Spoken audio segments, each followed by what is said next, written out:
bacaan Injil yang juga dirangkaikan dengan HUT PKB kemarin ya. Injil Lukas 19 saya baca ayat 1 sampai ayat yang 10. Ini cerita lazim sekali kita dengarkan, saya pikir banyak pesan yang menarik kita pikirkan sama-sama. Saya bacakan saudara-saudara. Injil Lukas pasal 19 saya baca ayat pertama sampai ayatnya yang ke-10. Firman Tuhan demikian. Sakeus. Yesus masuk ke kota Yeriko dan berjalan terus melintasi kota itu. Di situ ada seorang bernama Sakeus, kepala pemungut cukai, dan ia seorang yang kaya. Ia berusaha untuk melihat orang apakah Yesus itu, tapi ia tidak berhasil karena orang banyak sebab badannya pendek. Maka berlarilah ia mendahului orang banyak lalu memanjat pohon ara untuk melihat Yesus yang akan lewat di situ. Ketika Yesus sampai ke tempat itu, ia melihat ke atas dan berkata, Sakeus, segeralah turun, sebab hari ini aku harus menumpang di rumahmu. Lalu Sakeus segera turun dan menerima Yesus dengan sukacita. Tapi semua orang yang melihat hal itu bersungut-sungut katanya, ia menumpang di rumah orang berdosa. Tetapi Sakeus berdiri dan berkata kepada Tuhan, Tuhan, setengah dari milikku akan kuberikan kepada orang miskin. Dan sekiranya ada seorang yang pernah sesuatu yang kuperas dari seseorang, akan kembalikan 4 kali lipat. Kata Yesus kepadanya, hari ini telah terjadi keselamatan kepada rumah ini, karena orang ini pun anak Abraham. Sebab anak manusia datang untuk mencari dan menyelamatkan yang hilang. Bapak Ibu Saudara-saudara kekasih di dalam Tuhan, itu bacaan yang boleh kita dengarkan bersama-sama pada hari ini. Cerita yang populer, saya pikir syarat sekali makna. Pertanyaan mendasar di tengah-tengah sukacita kita hari ini, pertanyaan penting itu gini saudara. Apa isi perjumpaan Tuhan dengan Sakeus sebenarnya? Apa isi perjumpaan Tuhan dengan Sakeus yang bisa membuat Sakeus menghasilkan satu buah pertobatan yang luar biasa? Itu pertanyaan pentingnya. Apa isi perjumpaan? Sebab apa? Tidak semua orang berjumpa dengan Tuhan pulang baik-baik. Ada orang pulang lomba, pulang marah-marah. Pulang gereja, pulang cerita orang yang baik. Apa isi perjumpaannya? Apa yang ada? Apa yang terjadi dalam proses duduk makan bersama di rumah Sakeus sampai Sakeus bisa menghasilkan satu buah pertobatan yang luar biasa? Dan efeknya luar biasa. Satu Sakeus bertobat, satu kepala rumah tangga bertobat, satu PKB bertobat, seisi rumah selamat. Tadi kan hari ini telah terjadi keselamatan dalam rumah ini. Coba bayangkan saudara, satu bapak bertobat, seisi rumah selamat. Pertanyaan paling mendasar saudara, apa isi perjumpaan ini? Apa isi perjumpaan yang betul-betul bisa mengubah Sakeus dan membuat dia menghasilkan buah-buah pertobatan yang luar biasa? Pertanyaan ini penting sebab kita kan syarat dengan kegiatan, syarat dengan acara. Dan firman Tuhan perlihatkan kepada kita, idealnya setiap perjumpaan menghasilkan perubahan. Setiap perjumpaan menghasilkan perubahan. Setiap perjumpaan menghasilkan pertobatan. Gembala ketemu dengan Yesus di dalam palung di kandang gitu. Setelah berjumpa dengan Tuhan, mereka kembali dengan sukacita meskipun hidup tetap sebagai gembala, tetap tidak pakai sendal dan segala macam. Hidup tetap, isi dompet tetap, tapi pulang berjumpa dengan Tuhan hidup berubah. Simeon orang yang lama menunggu Tuhan, dalam usia yang lanjut setelah dia berjumpa dengan Tuhan, dia bilang apa? Tuhan, setelah saya melihat Mesias, saya gendong dia, sekarang biarkan hambamu pergi. Sebab aku telah melihat keselamatan yang daripadamu. Coba lihat saudara. Seluruh perjumpaan dengan Tuhan, Alkitab perlihatkan perjumpaan yang sungguh, perjumpaan yang benar, pasti menghasilkan pertobatan, perubahan yang luar biasa. Pertanyaan buat kita saudara-saudara, apa isi perjumpaan Tuhan dengan Sakeus yang bisa membuat Sakeus menghasilkan buah pertobatan yang luar biasa? Bapak Ibu mau lihat luar biasanya di mana? Luar biasa pertobatan Sakeus ini bukan sembarang. Kalau Bapak Ibu dalami seluruh cerita, kita tahu Sakeus ini berubah hidupnya betul-betul luar biasa. Bapak Ibu ingat bacaan Injil minggu lalu? Itu tentang doa pemungut cukai dengan doa, doa siapa? Orang Farisi kan? Orang Farisi yang berdoa, Tuhan dengar doaku, tak aku suci titi. Doa pemungut cukai yang berdoa, Tuhan, dia nggak berani lihat ke atas gitu. Itu Lukas pasal 18 kemarin. Ya, tentang pemungut cukai. Dan yang kita baca hari ini Lukas 19, 18 dan 19 juga tentang pemungut cukai. Dan Bapak Ibu lihat cerita kemarin, saya coba tempatkan ini dalam tafsir naratif Injil Lukas. Ya, supaya kita paham alurnya, supaya kita bisa melihat pesan penting yang mau disampaikan dari cerita ini. Jadi Lukas 18 kemarin itu, doa pemungut cukai dengan orang Farisi itu adalah bahan khas Injil Lukas, hanya ada dalam Injil Lukas, tidak di tempat lain. Cerita Sakeus juga adalah bahan khas Injil Lukas, hanya ada dalam Injil Lukas, tidak di tempat lain. Dan menarik sekali, dua cerita itu ditempatkan mengapit satu cerita tentang orang yang juga berjumpa dengan Tuhan, seorang muda yang kaya tapi tidak menghasilkan perubahan apa-apa. Ya, jadi 18 yang minggu lalu, hari ini 19, dan di antara dua cerita itu ada satu cerita tentang orang muda yang kaya. Nah, saya baca itu supaya Bapak Ibu lihat betapa hebat itu pertobatannya Sakeus. Ya, hebat sekali itu pertobatannya Sakeus. Sebelumnya itu kan cerita orang muda yang kaya. Orang muda yang kaya pasal 18 datang kepada Yesus. Jadi sama-sama ketemu Tuhan. Dia bilang, Tuhan, apa yang harus kuperbuat supaya aku beroleh hidup yang kekal? Apa jawab Tuhan? Hormati orang tuamu. Mangka betul. Waktu dia meninggal kemarin saya kutunuan tedong mangka. Dari kecil saya masih kerja, saya kirim mangka nasang betul. Jangan mencuri, mangka nasang betul. Apa kata Tuhan? Misa apa? Satu lagi yang kurang, apa itu? Jual hartamu dan bagikan kepada orang miskin. Apa jawabnya? Tahu ya toh. Lah murisan hormati tapi anda lesuan nambar kata ya toh. Coba bayangkan itu cerita itu Saudara, pasal 18. Dia berjumpa dengan Tuhan tapi tidak menghasilkan perubahan yang Tuhan inginkan. Dan yang luar biasa Saudara-saudara, saya bacakan nih. Apa jawab Tuhan waktu nakwami ya kata ya toh. Apa jawab Tuhan? Saya bacakan ya. Lukas 18 nih, sebelum Sakeus. Lukas 18. Ketika orang itu mendengar perkataan itu, ia menjadi amat sedih sebab ia sangat kaya. Lalu Yesus memandang dia dan berkata, alangkah sulitnya, alangkah sukarnya orang yang beruang, orang yang kaya masuk dalam kerajaan surga. Sulit sekali orang kaya masuk dalam kerajaan surga. Lebih mudah seekor unta masuk melalui lubang jarum daripada orang kaya masuk dalam kerajaan surga.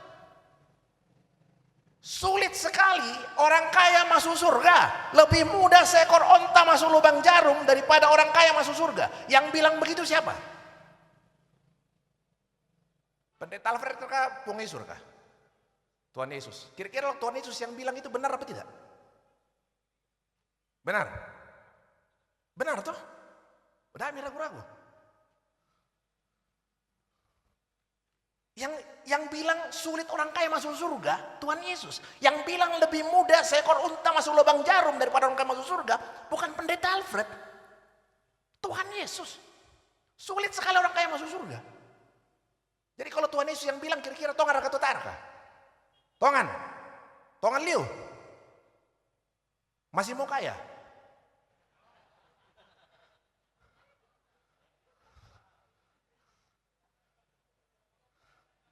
Ya mau tuh ikutan dia mau biragu-ragu itu seorang kusugi nanti lambakan kut. Tak share kena salah surah tuh kita.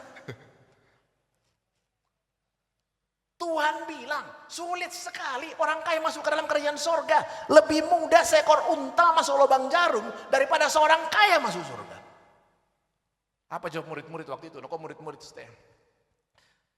Dan mereka yang mendengar itu berkata, jika demikian, siapakah yang dapat diselamatkan? Yang nasusi itu yang membuat itu bisa salah atau kian. Sama sugi nasen kika pantil ya. Pira sugi. Kalau begitu siapa yang dapat diselamatkan? Apa kata Yesus ayat 27? Kata Yesus, apa yang tidak mungkin bagi manusia mungkin bagi Allah. Dan apa yang terjadi saudara? Apa yang terjadi? Langsung setelah pasal 18, langsung 19 cerita tentang Sakeus. Apa pekerjaan Sakeus? Sakeus itu kepala pemungut cukai. Kepala pemungut cukai. Pemungut cukai itu kaya, dia kepalanya jadi kaya banget gitu. Pemungut cukai itu berdosa, dia kepalanya jadi berdosa banget. Jadi kalau dipikir susahnya masuk surga double. Sudah kaya sekali, sudah berdosa sekali. Tapi yang luar biasa adalah apa? Setelah dia berjumpa dengan Tuhan, apa yang terjadi?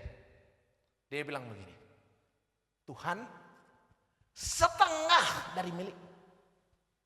Kalau orang Farisi kemarin bangga-bangga sama Tuhan, dia bilang Tuhan 1/10 ku kasih sama orang lain. 1/10. 1/10 aja lu bangga minta ampun. Apalagi yang kalau tidak sampai 1/10 nah bangga luar biasa.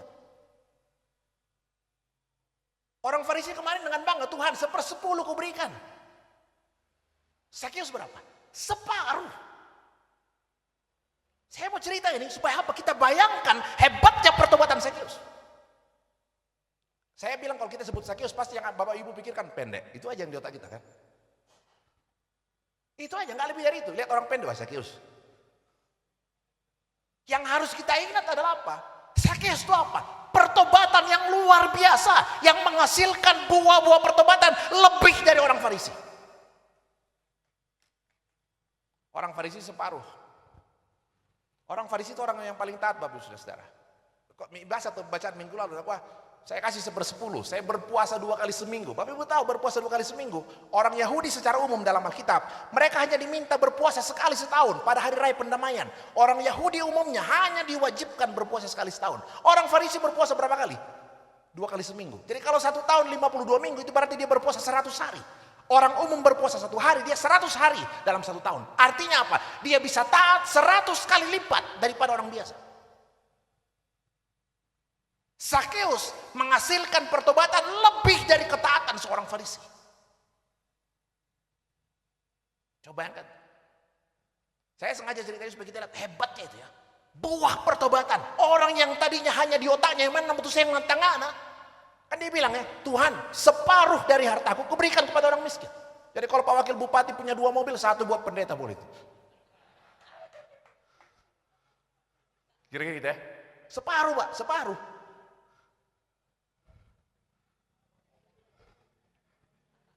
Nah kau mau Tante Peli mau coba kok buat BWGT Bang mau. Separuh. Coba bayangkan saudara. Jadi saya bilang kalau ingat Sakeus jangan lagi ingat yang pendeknya itu. Sakeus adalah apa? Potret perubahan yang luar biasa. Potret perubahan seorang pimpinan keluarga, seorang bapak dalam rumah tangga yang bisa menghasilkan buah pertobatan lebih dari ketaatan seorang Farisi. Luar biasa. Jadi ada yang motor rajin-rajin. Jadi nemu itu kalau anda tuh bisa juga misalnya Sakeus ke memaseng nih. Le.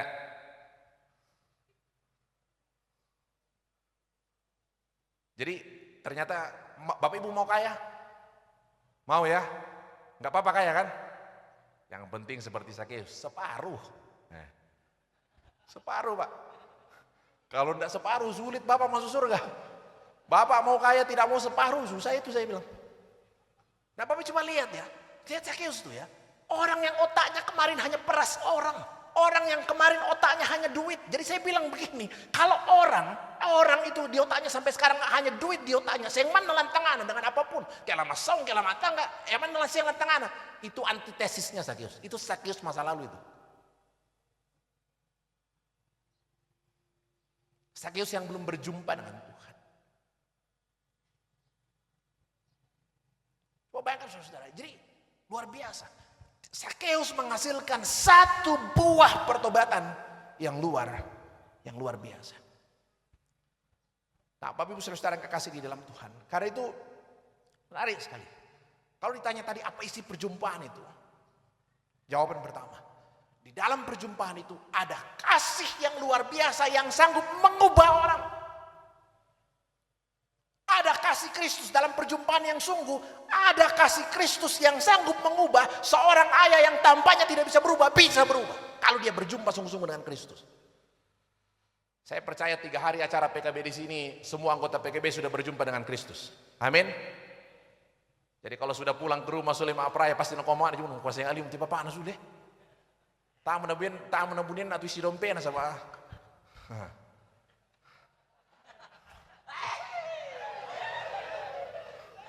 Tongara, oh iya Pak. Mbana kola separuh ke orang miskin, sedang kambingnya anak bunian. Itali udah dari itu. Apa isakan itu ketera itu? Boleh daru lihat. Apa kok? Pasti meto ibu. Wah, pirang itu. Sulit kok para APKB muka skema apa?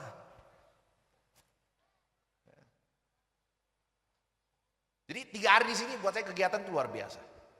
Ingatlah, Tuhan mau saya alami perjumpaan dengan Tuhan. Jangan seperti orang ini nih, anak muda yang kaya. Berjumpa dengan Tuhan, pulang tidak berubah.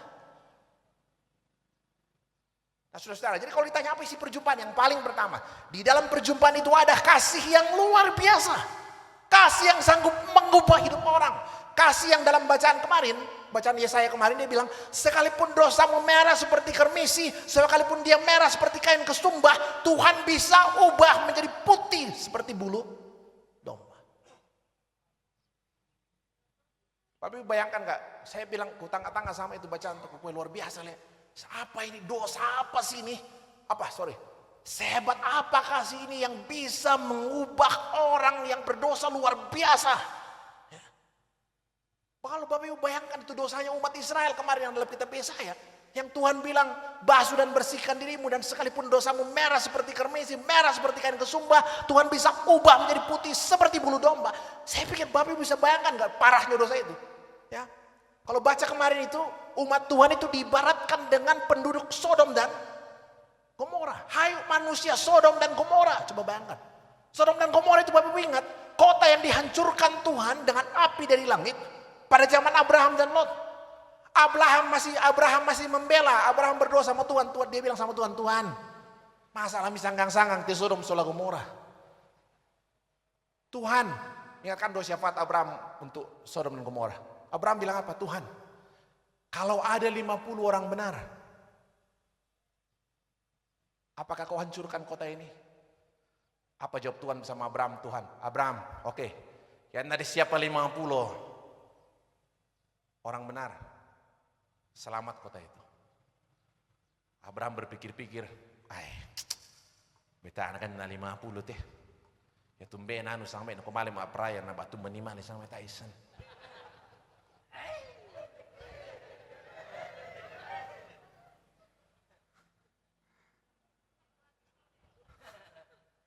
Nakom ya Abraham. Tuhan, kalau kurang 5 dari 50 gimana? Kurang 5, sama anak kira-kira kesana itu 5 untuk Malaysia aku ditirip.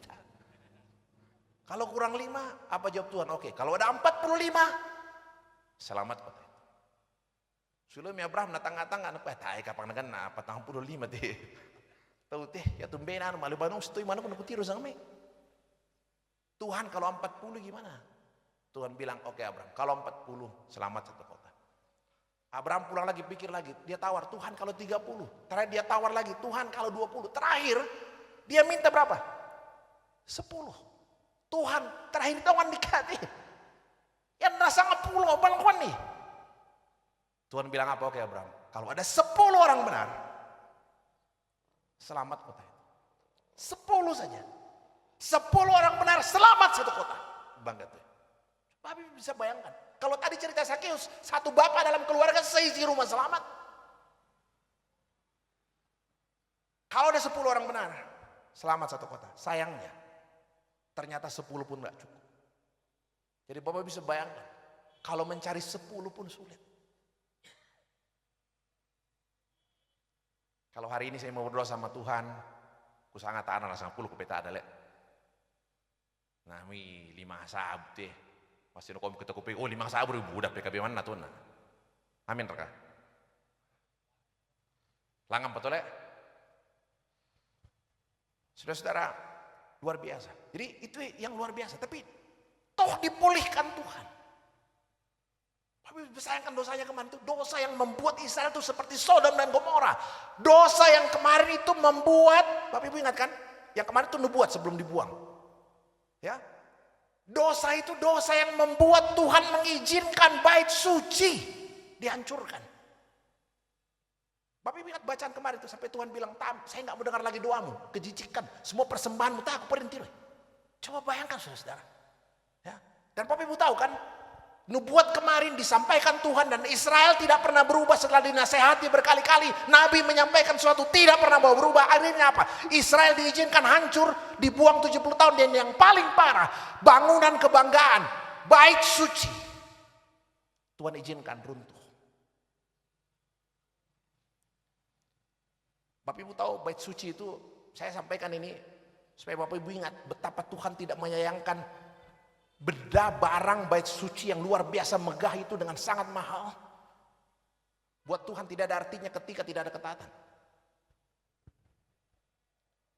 Rumah bagaimanapun megahnya, Seremoni bagaimanapun indahnya, kalau tidak ada pertobatan, tidak ada gunanya.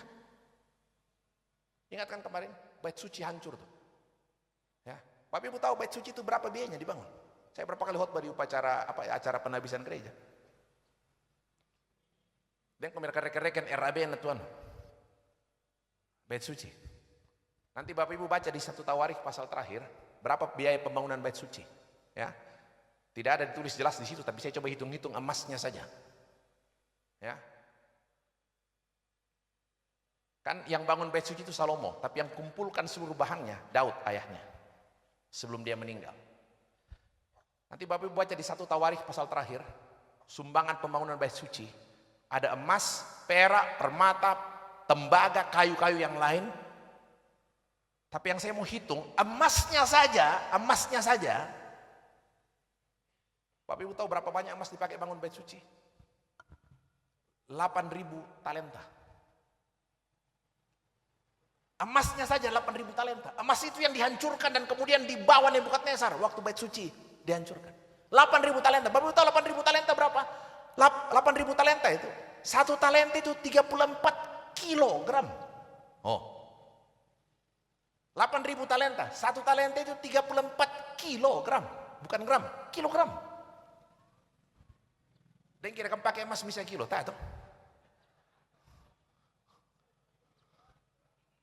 Sedangkan cincin tas siapa namanya kapopon nak dia mereka pakai emas bisa kilo. Namanya isi dari panina sang emas, aduh karena bisa kilo sana.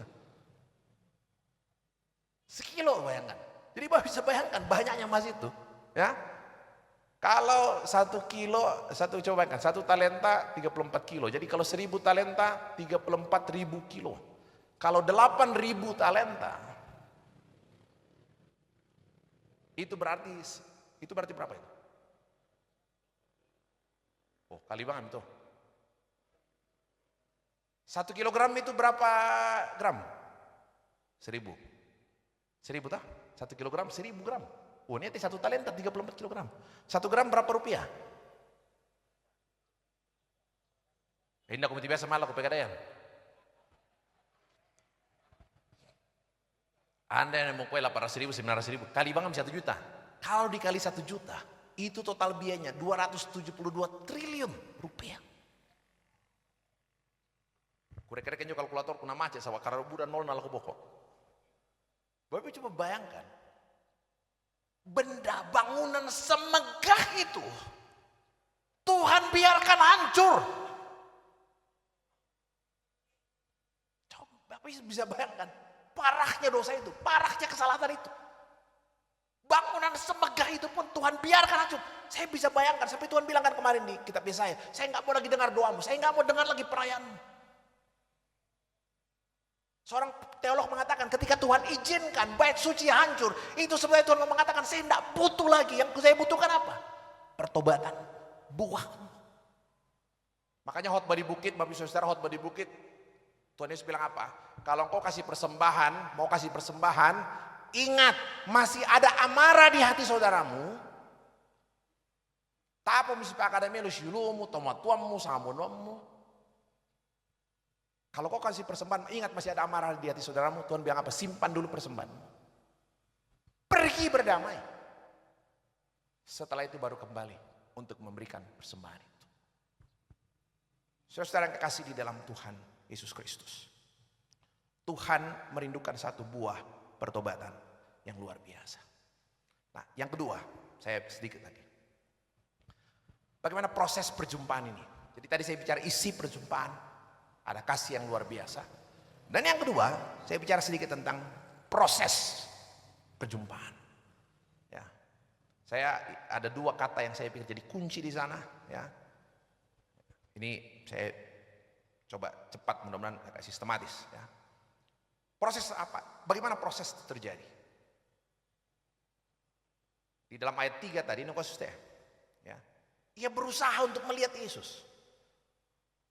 Saya lihat itu kata berusaha, wah luar biasa ya. Saya lihat tensis aslinya, kata berusaha itu dalam bahasa Yunani satio. Tapi satio itu bukan sekedar mau lihat gitu loh. Satio itu dalam tensisnya imperfect tense. Itu artinya perbuatan yang sudah berulang kali dilakukan. Jadi nang masih di kala muris tamu pung isu nak kampe mong nembe na masih mengarang isuran na nasangan na namoriu. Jadi kata berusaha di situ kalau mau diterjemahkan betul-betul dengan isinya, dia adalah orang yang sudah sangat rindu berjumpa dengan Tuhan. Kata satio itu. Jadi bukan keinginan tiba-tiba apa ketemu itu kalau ada yang tirai, bukan. Saya pernah lihat, soalnya saya pernah dengar baca cerita itu, kayaknya Sakeus itu tiba-tiba lagi dulu lendo atau bulan, wah ambil bendera ketiti itu lendo itu. Nah, kata satio itu memperlihatkan kerinduan yang sudah lama, berulang kali. Ya.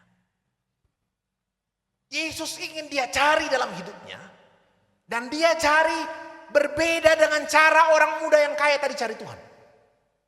Kalau orang muda cara yang kaya tadi cari Tuhan, tapi perhatikan pertanyaannya, Koste. Tuhan, coba perhatikan kata-katanya, Guru, apa yang harus ku perbuat supaya aku beroleh hidup yang kekal? Apa yang harus ku perbuat? Dari awal sudah keliru pertanyaannya. Dia yakin bahwa hidup kekal, keselamatan adalah pada soal pada apa yang ku perbuat. Bukan apa yang pada Tuhan perbuat. Bertumpu pada dirinya. Dan ketika Tuhan ternyata dia nggak bisa memang. Jadi dari awal udah keliru. Ya, dia melihat Tuhan itu tidak lebih dari sekedar tempat bertanya. Berbeda dengan Sakeus yang memang sangat rindu berjumpa dengan Tuhan. Tidak ada pertanyaan yang ada, tidak ada. Betul-betul hanya betul-betul punya kerinduan. Tubuhnya terbatas, tidak membuat dia mengurungkan niatnya. Dia seorang kepala pajak, kepala pemungut cukai, tidak mengurungkan niatnya. Dia panjat pohon untuk berjumpa dengan Tuhan. Semua wujud kerinduan. Dan yang menarik saudara, lihat apa jawab Tuhan Yesus Nakoste ayat 5. Sakeus, segeralah turun. Sebab hari ini aku harus menumpang di rumahmu. Menumpang itu, supaya terlalu simpel kata-kata itu. Menumpang itu kalau lihat teks aslinya, lihat tensisnya. Kalau dalam bahasa Inggris itu harus diterjemahkan begini. Tinggal. Aku harus menumpang, tinggal. Tinggal dalam arti gini. To be continued, to continue to be present. Terus menerus hadir. Jadi saya bayangkan, saya bisa berbuah, menghasilkan buah pertobatan yang luar biasa kalau Kristus terus menerus hadir. Bukan sekali setahun di dalam HUT PKB saja. Tapi terus menerus hadir. Continue to be present. Dia akan hasilkan buah pertobatan yang luar biasa. Ya, ada orang bilang, Pak Pendeta, indan natundaka yara, karena ini pertanyaan dari sudut apa? Mungkin acara reformasi ya, hari reformasi soal anugerah. Ini siapa yang cari siapa? Sakeus yang cari Tuhan apa Tuhan yang cari Sakeus? Saya bilang secara teologi kita percaya Tuhan yang mencari. Gitu. Ayatnya kan jelas terakhir ya. Tuhan datang, anak manusia datang untuk mencari dan menyelamatkan yang hilang. Ya. Ya. Dan kata Sakeus, waktu lihat Sakeus manjat tak pernah pokade, tak ana mekutana pongesu tona tiru tu pemuane bapak-bapak meteka ado ano. Bayangkan itu PKB manjat pohon ya.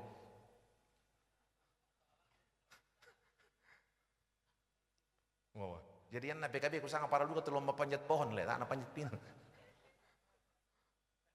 Jadi waktu Tuhan Yesus lihat Sakeus manjat pohon, tak pernah kau Sakeus lah kau murid-murid indar katido pemuane nah teka-teka. Indar kado titio. Tuhan gak nanya lagi sebab memang Tuhan kenal. Dan langsung Tuhan panggil namanya Sakeus. Bapak Ibu apa arti? Bapak Ibu tahu apa arti sebutan nama itu dalam Alkitab? Ya. Sakeus itu artinya apa? Kalau dia panggil nama kita, Sakeus. Saya kalau orang nyanyi kan, dengar dia panggil nama saya, dengar dia panggil saya.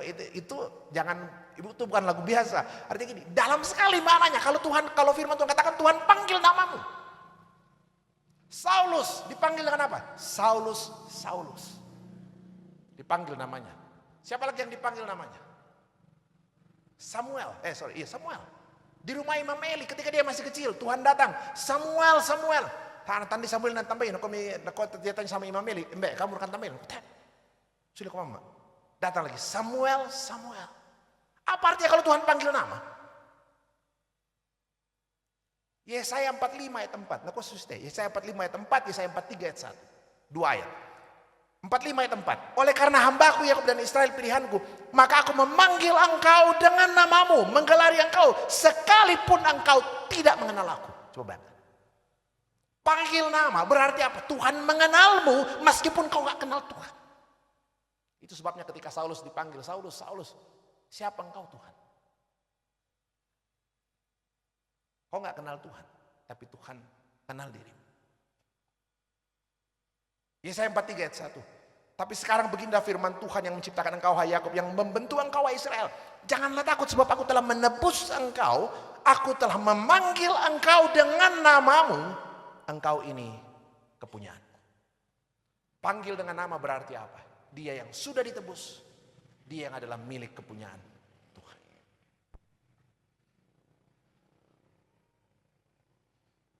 Luar biasa saudara. Kita bersyukur untuk momentum hari ini. Tuhan memanggil semua warga PKB dengan namanya masing-masing. Tuhan mau tinggal, to continue to be present. Tinggal terus menerus di dalam kehidupan saudara-saudara sekalian. Dan kita mau seluruh warga PKB menghasilkan buah pertobatan yang luar biasa. Dan pada akhirnya Tuhan akan mengatakan, hari ini telah terjadi keselamatan di dalam rumah ini. Hari ini terjadi keselamatan di dalam rumah setiap warga PKB. Amin. Tuhan menolong, Tuhan memberkati kita. Selamat ulang tahun PKB. Kita masuk dalam saat teduh sejenak.